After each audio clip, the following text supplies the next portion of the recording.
با صدای بانگ خطر دسته فوری قسم آتش‌نشانی در ناحیه وسه با مشق تاکتیکی آن همین طور شروع نمودند. طبق نقشه پیشبینی گردیده ماشین آتش‌نشانی به یکی از مرکزهای تجارت مکان برگزاری مشق در وقت معین گردیده حاضر شد. بازار یکی از نقطه‌های کلان و جای سیرودم هنگام اجرای مشق تاکتیکی معین گردید که در این مرکز تجارت برای پیشگیری حادثه‌های سوختار و رفع عاقبت‌های آن رهبریت بازار تدبیرهای سریع را راه‌اندازی کردند. واسطه نقلیات آتش‌نشانی بین بازار برای آزادانه حرکت کردن امکان دارد. کارمندان قسم آتش‌نشانی این را در عمل سنجیده دیدند.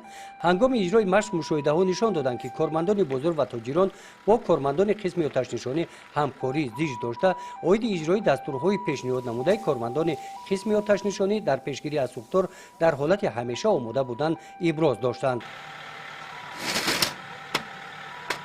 ادامه مشق تاکتیکی در بازار جمعیت مطلوبات ناحیه وسه به آگاهی پیشکی گذرانیده شد، زیرا حادثه‌های فوق‌العاده کسی را خبردار نساخته ناگهان به عمل می‌آیند.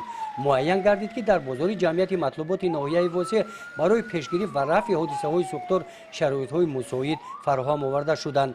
با برگزاری این مشق کارمندان بازار، خریداران و مهمانان طوری از نگاه آنها برمی‌آید مشاهده نمودیم که آنها مراتب دیگر سر این موضوع برگشته در این روزهای گرما عاید پیشگیری حادثه‌های سوختار اندیشه نمودند.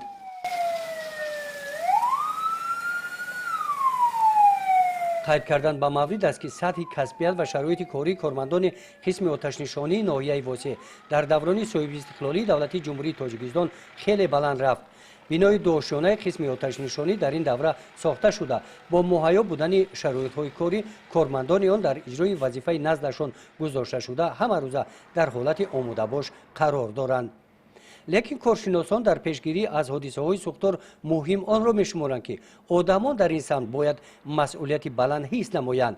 طلبات اساسی آن قاعده‌های بی‌خطری از سوختار را در جای‌های جمعیتی و منزل‌های استقامتی حتما رعایت نمایند.